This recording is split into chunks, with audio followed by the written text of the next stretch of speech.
யாரெல்லாம் என்ன மாதிரி கட்டாயம் கமெண்ட் பண்ணிடுங்க. மார்னிங் எழுந்திரிச்சு வாக்கிங் போகலாம். நம்ம ஒரு பிளான் பண்ணுவோம். நமக்கு முன்னாடி நம்ம குட்டீஸுங்க எழுந்துருவாங்க. அவங்கள வச்சுட்டு வாக்கிங் போக முடியுமா? ஸோ முடியாது. அதனால் நான் என்ன பிளான் பண்ணுவேன் அப்படின்னு பார்த்தீங்கன்னா, கிச்சனில் வேலை பார்த்துட்டே இருக்கும்போது ஒரு 10 வாட்டியாவது ஹாலுக்கும் கிச்சனுக்கும் நடந்துக்கிட்டே இருப்பேங்க.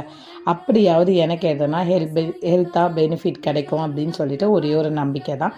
அதுதான் நான் எப்போவுமே பண்ணுவேன். எம்டி ஸ்டொமக்கில் வாட்டர் மட்டும் கன்சியூம் பண்ணிவிட்டு இதே மாதிரி நடந்துட்டு ஒரு 15 மினிட்ஸ் கிட்டே ஒரு கேப் கொடுத்துட்டு தான் அதுக்கப்புறம் எதனா கன்சியூம் பண்ணிப்பேன். ஸோ வீட்லேயும் வேலை பார்த்தா மாதிரி இருக்கும், நமக்கும் ஹெல்த்தாக எதனா பார்த்தா மாதிரி இருக்கும். இன்னையோட டே மார்னிங் ரொட்டீன் பார்த்திங்கன்னா இப்படி தான் போச்சு. எப்போவுமே இப்படி தான் போகும்.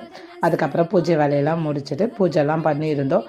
அப்பப்போ பார்த்திங்கன்னா அவங்க அப்பா எனக்கு கொஞ்சம் ஹெல்ப் பண்ணுவாங்க. இப்படி தான் பார்த்திங்கன்னா டே மார்னிங் ரொட்டீன் எனக்கு போகும். நீங்களாம் என்ன பண்ணுவீங்க? உங்கள் ஹெல்த்தை எப்படி பார்த்துப்பீங்கன்னு சொல்லுங்கள்.